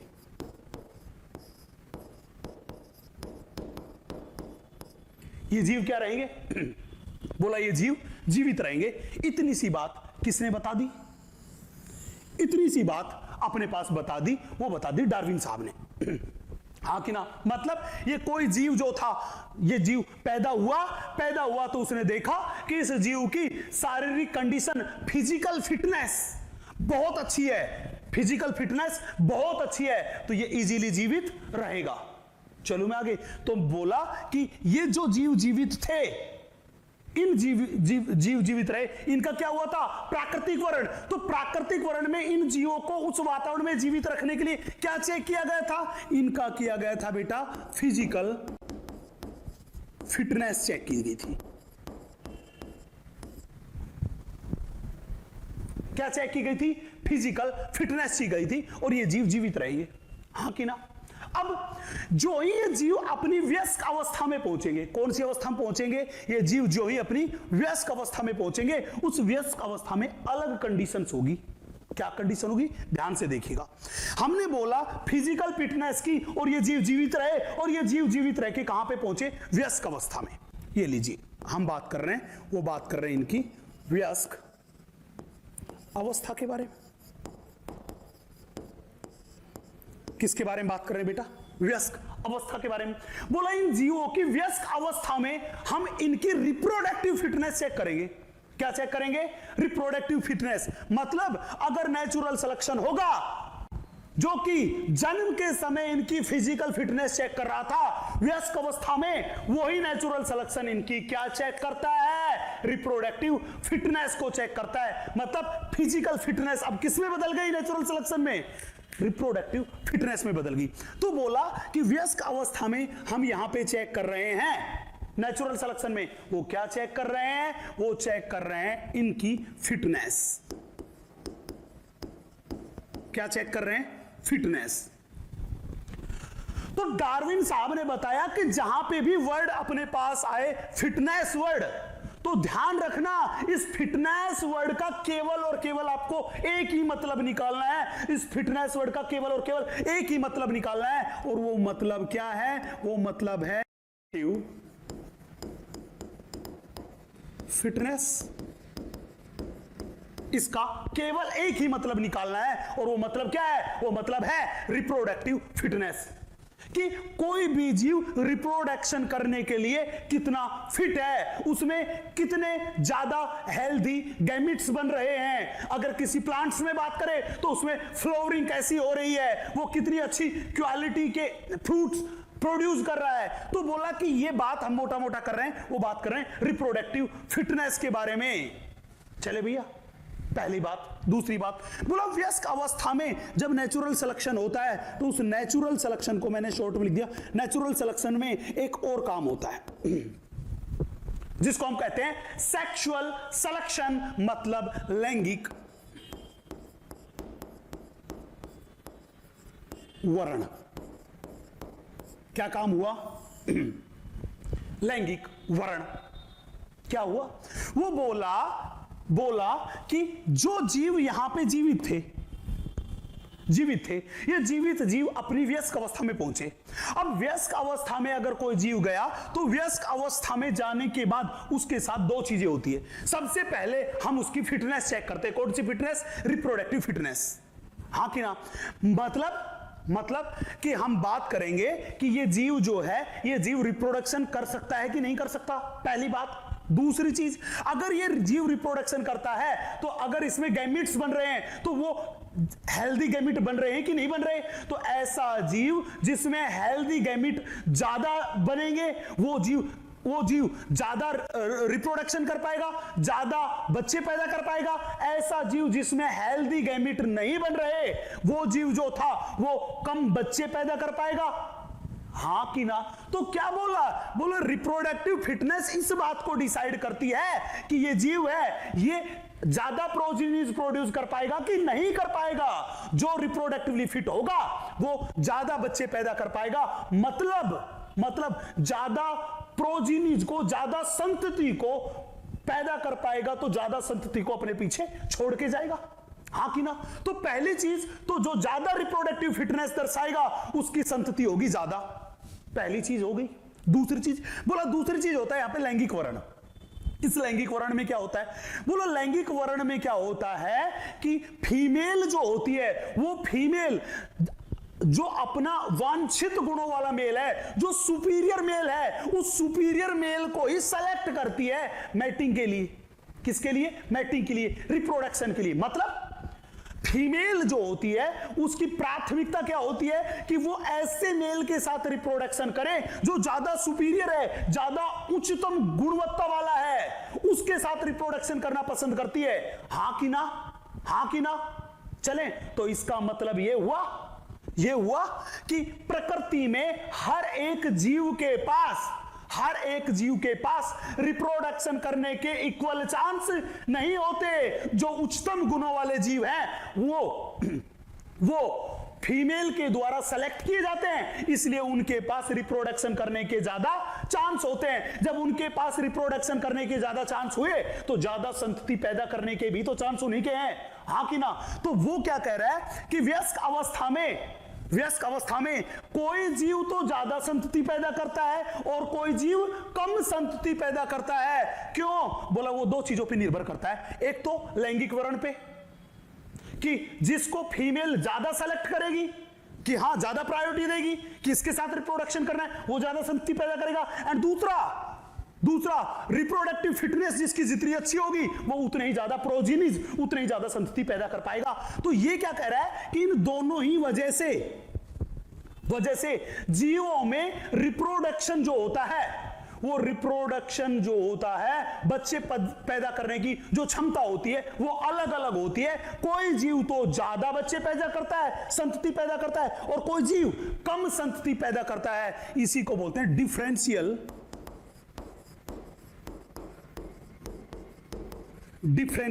रिप्रोडक्शन। इसी को हम बोलते हैं डिफरेंशियल रिप्रोडक्शन। हाँ कि ना? तो बोला कि जब किसी वातावरण में विभिन्न प्रकार के जीव रहते हैं और कोई जीव ज्यादा बच्चे पैदा करता है और कोई जीव कम बच्चे पैदा करता है, तो उस वातावरण में जिन जीवों के संतति की संख्या ज्यादा होगी, हम ये कहेंगे वो जीव ही उस वातावरण का सबसे ज्यादा फिट जीव है। और फिटनेस का मतलब क्या होता है? Reproductive fitness. वो ही उस वातावरण का सबसे फिट जीव है और प्रकृति ने उसी का क्या किया है? वर्ण किया है। उसी का क्या किया है? वर्ण किया है। प्रकृति ने उसी का चयन किया है। हां कि ना? तो डिफरेंशियल रिप्रोडक्शन जो होगा, उस डिफरेंशियल रिप्रोडक्शन में जिसके जनसंख्या ज्यादा, वो कहूंगा ज्यादा फिट है, जिसकी जनसंख्या कम, वो कम फिट है। तो मैंने बोला जिसकी संतति पैदा कर रहा है कोई ज्यादा, कोई जीव जो है वो संतति पैदा कर रहा है, वो संतति पैदा कर रहा है कम। यही तो हुआ डिफरेंशियल रिप्रोडक्शन का मतलब, कि कोई जीव तो संतति पैदा कर रहा है ज्यादा, कोई जीव संतति पैदा कर रहा है कम। तो डार्विन ने क्या कहा कि जो जीव ज्यादा संतति पैदा कर रहा है वो अपने पास क्या है? वो अपने पास है बेटर फिट, और जो कम संतति पैदा कर रहा है वो अपने पास है लेस फिट, मतलब कम उपयुक्त है। और ये जो मेरे पास ज्यादा संतति पैदा करने वाला है, इसका मतलब प्रकृति ने इसी का वर्ण किया है, इसी में सबसे अच्छे अनुकूलन है। ये बात किसने बताई? यही बात डार्विन साहब ने बताई। चलो, तो ये दोनों की दोनों बातें याद रखना। जन्म से वयस्क अवस्था तक तो नेचुरल सिलेक्शन में किसको कंसीडर करते हैं? फिजिकल फिटनेस को। लेकिन जो ही वयस्क अवस्था में चला गया, वो फिजिकल फिटनेस नेचुरल सिलेक्शन में किसमें कन्वर्ट हो गई? वो कन्वर्ट हो गई रिप्रोडक्टिव फिटनेस में। और डार्विन ने क्या बोला कि फिटनेस का केवल एक ही मतलब है, that is reproductive fitness. Yes कि नो? किसी को कोई दिक्कत है तो मुझे बताइए। चलो मैं आगे, बहुत ध्यान से देखिए, मैं एनसीईआरटी की लाइन बाय लाइन आपसे एक्सप्लेन करता हूं। देखिएगा, पहली लाइन एक्सप्लेन हो चुकी है। क्या कह रही है कि अधिक लाभदायक या अनुकूल विभिन्नताओं युक्त जीव अधिक योग्य होते हैं, इनका प्रकृति द्वारा वर्ण कर लिया जाता है। और डार्विन ने इसे क्या किया? कहा नेचुरल सिलेक्शन का, और यही विकास के लिए उत्तरदायी है। ये बात मैंने यहां पे बता दी कि जिसमें लाभदायक विभिन्नताएं ज्यादा होगी वो ज्यादा फिट होगा, और उनका प्राकृतिक वर्ण किया, इसलिए वही क्या रहेंगे? जीवित रहेंगे। चलो मैं आगे, नेक्स्ट दूसरी लाइन में क्या कह रहा है? अगली लाइन में कह रहा है कि डार्विन के अनुसार फिटनेस, जिसको हिंदी बोलते हैं उपयुक्तता, का अर्थ केवल जनन संबंधी उपयुक्तता, दैट इज रिप्रोडक्टिव फिटनेस है। कि डार्विन ने क्या कहा कि फिटनेस का क्या मतलब है? केवल रिप्रोडक्टिव फिटनेस है। यही तो मैंने बोला कि डार्विन के हिसाब से फिटनेस का केवल एक ही मतलब है। वो क्या मतलब है? रिप्रोडक्टिव फिटनेस, प्रजनन करने की क्षमता। जिसमें क्षमता ज्यादा वो ज्यादा फिट, जिसमें प्रजनन की क्षमता कम वो कम फिट। चलो भैया हम आगे, अगली बात देखिए। आगे क्या कह रही है एनसीईआरटी? ये कह रहा है उपयुक्तता। उपयुक्तता किसको बोलते हैं? वो बोलते हैं फिटनेस को। फिटनेस अनुकूलन क्षमता का अंतिम परिणाम है और इसे प्रकृति द्वारा चयनित कर लिया जाता है। तो हमने भी तो यही बोला कि अनुकूलन क्षमता जो थी, वो अनुकूलन क्षमता जो थी वो स्टार्टिंग में किसको कर रही थी? अनुकूलन क्षमता वो कर रही थी फिजिकल फिटनेस को। और फिजिकल फिटनेस जो थी उसके बाद हमने उसका क्या चेक किया? Reproductive fitness. और हमने बोला जो रिप्रोडक्टिवली फिट होगा प्रकृति उसी का वर्ण करेगी, मतलब उसी का क्या होगा? Natural selection. इसीलिए तो इसने कहा कि फिटनेस जो है वो फिटनेस किसका अंतिम परिणाम है? अनुकूलन क्षमता का अंतिम परिणाम है। और उसके बाद क्या होता है? उसके बाद होता है नेचुरल सिलेक्शन। क्या होता है? Natural selection. चलो मैं आगे बात सुनना। ये कह रहा है अधिक अनुकूली जंतुओं का लैंगिक वर्ण होता है। लैंगिक वर्ण यहां पे मैंने बोला कि जो ज्यादा फिट जंतु होगा, ज्यादा अनुकूलित होगा, उसका लैंगिक वर्ण होगा। और लैंगिक वर्ण में क्या होता है? लैंगिक वर्ण में फीमेल जो है जीव होता है वो फीमेल जीव उच्च लक्षणों वाले मेल जीव जो है उसी को सेलेक्ट करता है रिप्रोडक्शन के लिए। किसके लिए? रिप्रोडक्शन के लिए। इसे ही क्या कहते हैं? लैंगिक वर्ण। तो जिसको रिप्रोडक्शन के लिए फीमेल सेलेक्ट करेगी उसी की संतति ज्यादा पैदा होगी। मतलब डिफरेंशियल रिप्रोडक्शन की एक वजह यह भी है। चलो भैया आगे आगे क्या कह रहा है अगली लाइन में देखिएगा। इसलिए वो वयस्क सदस्य, ध्यान पे देना, वर्ड क्या बोल रहा है? वयस्क सदस्य जो बेहतर प्रजनन योग्य है, मतलब रिप्रोडक्टिव फिटनेस दर्शाता है, तथा दूसरा जिनका क्या हुआ है? लैंगिक वर्ण, जो बेहतर प्रजनन योग्य है और जिनके पास बेहतर लक्षण है और ज्यादा अनुकूलित है, ज्यादा संतति उत्पन्न करेंगे। ध्यान पे देना, ज्यादा संतति उत्पन्न करेंगे, जबकि अन्य कम संतति उत्पन्न करेंगे कम संतति उत्पन्न करेंगे। इसी को क्या बोलते हैं? विभेदक जनन। इसी को क्या कहते हैं? विभेदक जनन या डिफरेंशियल रिप्रोडक्शन कहते हैं। मैंने यही तो बात कही, मैंने यही तो बात आपके सामने कही। हमने यही तो कहा कि इन दोनों की वजह से क्या होता है? Differential reproduction. जो जीव ज्यादा संतति पैदा करते हैं मतलब वो ज्यादा फिट है, और जो कम संतति पैदा करते हैं वो कम फिट है। तो कोई जीव ज्यादा संतति पैदा करता है, कोई कम संतति पैदा करता है। इसी को तो कह दिया क्या? इसी को बोल दिया डिफरेंशियल रिप्रोडक्शन। क्या कह दिया बेटा? Differential reproduction. मेरी यहां तक की बात क्लियर है? मैंने एनसीईआरटी की ईच एंड एवरी लाइन को इसमें कंसीडर कर लिया है। क्या मैं आगे चलूं? अब डार्विन का अगला जो स्टेटमेंट है वो अगला स्टेटमेंट है नई जाति की उत्पत्ति, ओरिजिन ऑफ न्यू स्पीसीज, कि नई जाति की उत्पत्ति कैसे हुई। बेटा डार्विन साहब ने क्या बताया था? डार्विन साहब ने दो बहुत भयंकर चीजें बताई थी। पहला तो उसने बताया था केवल लाभदायक विभिन्नताएं ही वंशागत होती है, पहली बात। दूसरी बात उसने यह बताया था कि जीवों में डिफरेंशियल रिप्रोडक्शन होता है, मतलब विभेदक जनन होता है। और विभेदक जनन में जो ज्यादा प्रजनन करेंगे, जिनके संतति की संख्या ज्यादा होगी, उसी का क्या होता है? प्राकृतिक वर्ण। हाँ कि ना? तो डार्विन क्या कहता है? डार्विन कहता है कि ये मान लीजिए अपनी कोई जनसंख्या है, ये अपनी क्या है? जनसंख्या। इस जनसंख्या में लाभदायक विभिन्नताओं की वंशागति हुई। पहले क्या हुई? लाभदायक विभिन्नताओं की वंशागति हुई, और लाभदायक विभिन्नताओं की वंशागति के बाद लाभदायक कैरेक्टर अगली जनसंख्या, अगली पीढ़ी में पहुंचा। उसके बाद क्या हुआ? उसके बाद जीवों में विभेदात्मक जनन हुआ, डिफरेंशियल रिप्रोडक्शन हुआ, और उस डिफरेंशियल रिप्रोडक्शन के द्वारा हमने क्या किया? प्राकृतिक वर्ण। हमने क्या किया? प्राकृतिक वर्ण। मतलब जो जीव ज्यादा प्रजनन कर रहे थे, हमने कहा वो उस वातावरण में ज्यादा अनुकूलित थे, और जो कम प्रजनन कर रहे थे वो उस वातावरण में कम अनुकूलित थे। तो ज्यादा प्रजनन करने वाले जीवों को, जिनकी संतति की संख्या ज्यादा है, उनका प्रकृति ने क्या कर लिया? वर्ण। और ये चीज लगातार कई पीढ़ियों तक चलती रही, जिससे कई पीढ़ियों के बाद जाके नई जाति की उत्पत्ति हो गई। किसकी उत्पत्ति हो गई? नई जाति की उत्पत्ति हो गई। हाँ कि ना? तो डार्विन के हिसाब से नई जाति की उत्पत्ति होने के लिए मुख्यतः जिम्मेदार कौन हुआ? डार्विन के हिसाब से दो चीजों पे निर्भर किया, एक तो लाभदायक विभिन्नताओं की वंशागति पे, और दूसरा विभेदक जनन द्वारा प्राकृतिक वर्ण हुआ। उससे इन दोनों चीजों की वजह से नई जाति की उत्पत्ति हुई। हाँ कि ना? अब एक बहुत बड़ा सा सवाल हमने डार्विन साहब से पूछ लिया। क्या पूछ लिया? हमने डार्विन साहब से पूछा कि डार्विन साहब एक बात बताओ, आपने कहा प्राकृतिक वर्ण होता है, प्राकृतिक वर्ण होता है, बार बार हम सुनते आ रहे हैं।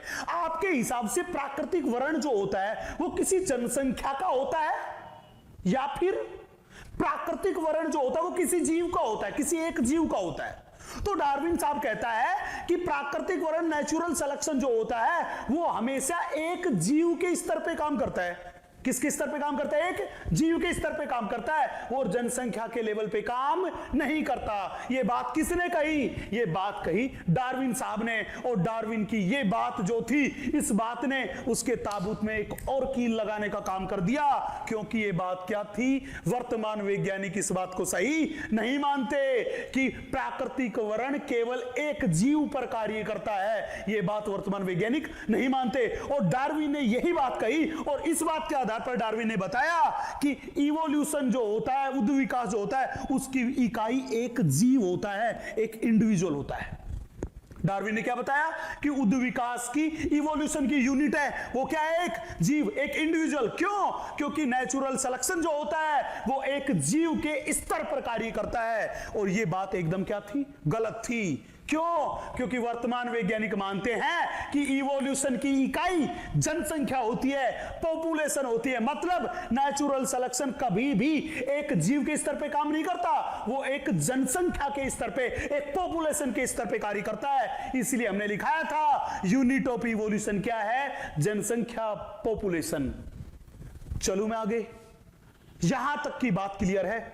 किसी को कोई भी दिक्कत है तो मुझे बताइए। चलो भैया हम आगे। अब यहां पे जाके हमारी डार्विन की थ्योरी जो थी, जिसको हमने कहा था प्राकृतिक वर्ण सिद्धांत, वो प्राकृतिक वर्ण सिद्धांत होता है कंप्लीट।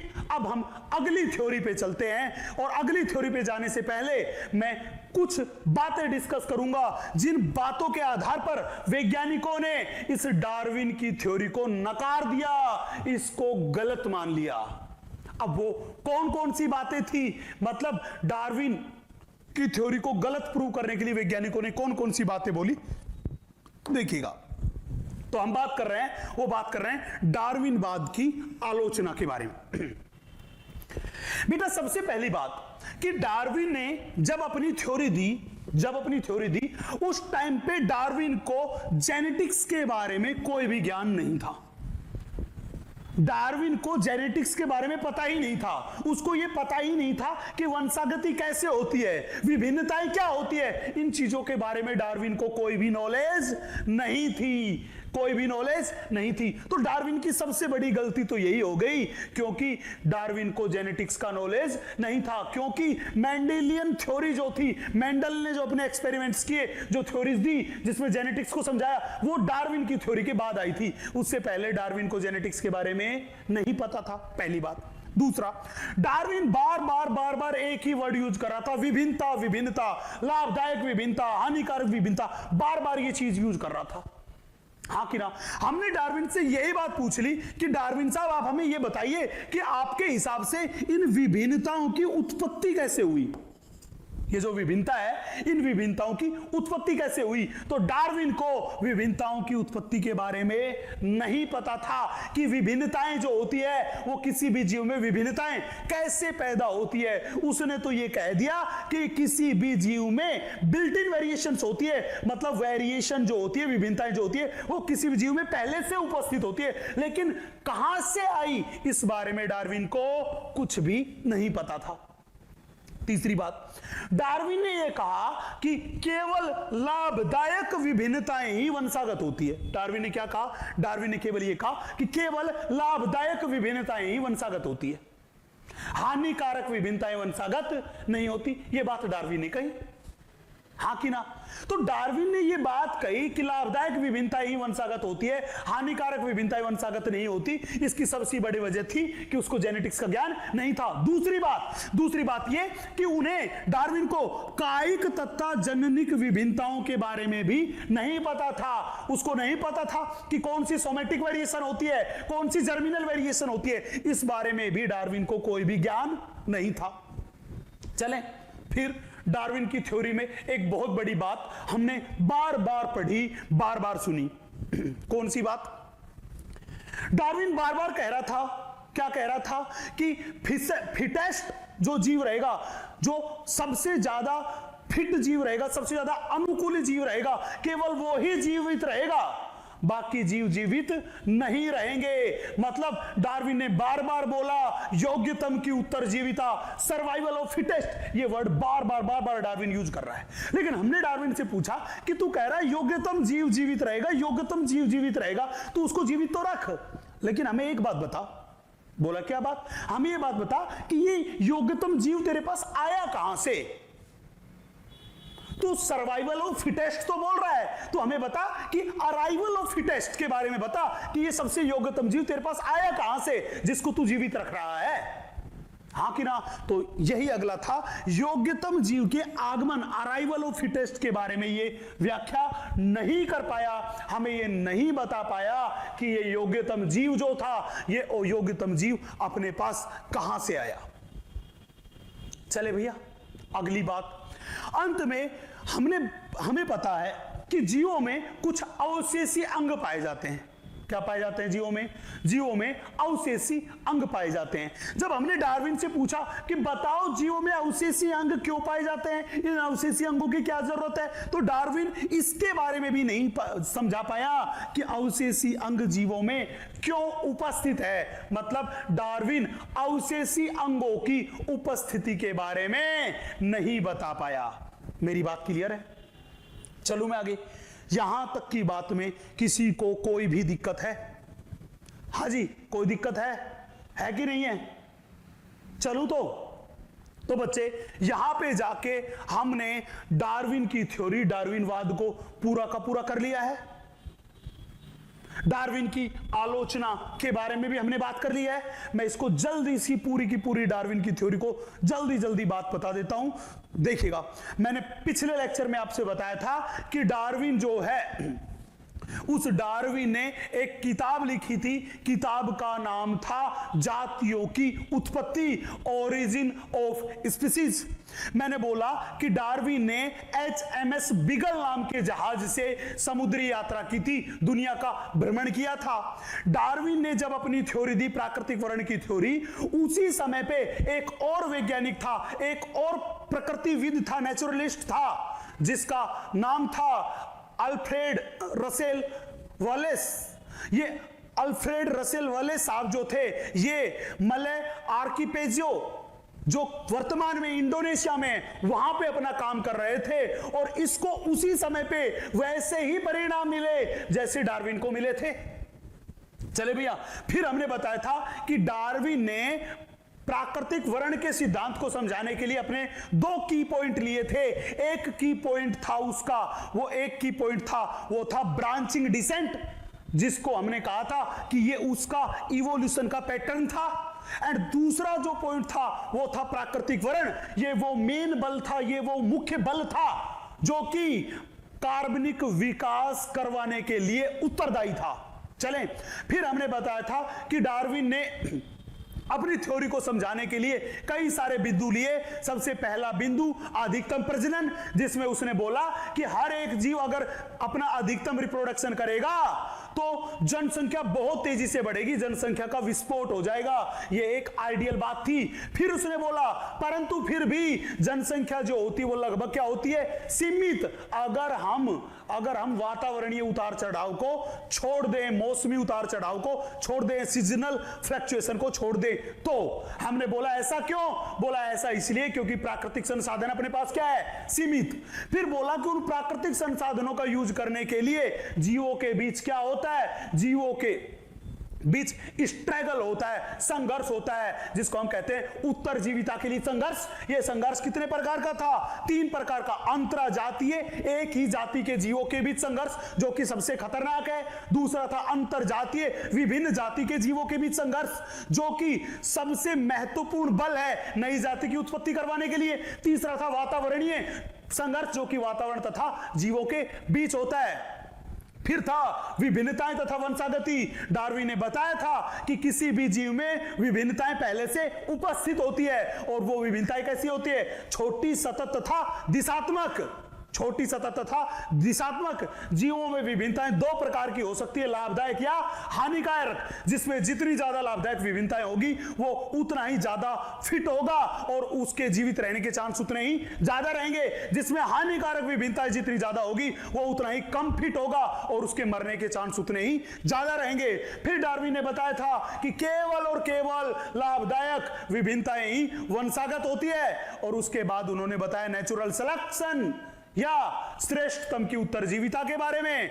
फिर इसने कहा था कि जो सबसे ज्यादा लाभदायक विभिन्नताएं रखेगा उस जीव का प्रकृति वर्ण कर लेती है, और वही जीव क्या रहता है, जीवित। और वयस्क अवस्था में इसने बोला कि फिटनेस वर्ड है, उस फिटनेस वर्ड का केवल एक ही मतलब है, रिप्रोडक्टिव फिटनेस। और वयस्क अवस्था में होता है लैंगिक वर्ण, जिसकी वजह से जीवों में होता है डिफरेंशियल रिप्रोडक्शन। जो जीव ज्यादा फिट होगा उसकी संतति की संख्या ज्यादा होगी, जो कम फिट होगा उसकी संतति की संख्या बहुत कम होगी। हाँ कि ना? तो जिसकी संतति की संख्या जितनी ज्यादा वो उतना ही ज्यादा फिट, मतलब प्रकृति ने उसी का क्या किया है? वर्ण किया है। और लास्ट में इसने बता दिया था नई जाति की उत्पत्ति की, क्या बोला था कि लाभदायक विभिन्नताओं की वंशागति और डिफरेंशियल रिप्रोडक्शन के द्वारा नेचुरल सिलेक्शन होता है। इस वजह से कई पीढ़ियों के बाद, कई जनरेशन के बाद नई जाति की उत्पत्ति हो जाती है। और इसने बताया था यूनिट ऑफ इवोल्यूशन एक जीव होता है। क्यों? क्योंकि नेचुरल सिलेक्शन एक इंडिविजुअल और एक जीव के बेस पे कार्य करता है, जीव के लेवल पे कार्य करता है। चलो आगे, बाकी ये सारी की सारी डार्विनवाद की क्या थी? आलोचना। अब हम अगली थ्योरी पढ़ेंगे, उत्परिवर्तन सिद्धांत, म्यूटेशन थ्योरी, वो पढ़ेंगे अगले लेक्चर में। तो हम मिलते हैं अगले लेक्चर में, तब तक के लिए आप सभी खुश रहें, सुरक्षित रहें। जय Hind. Thank you very much.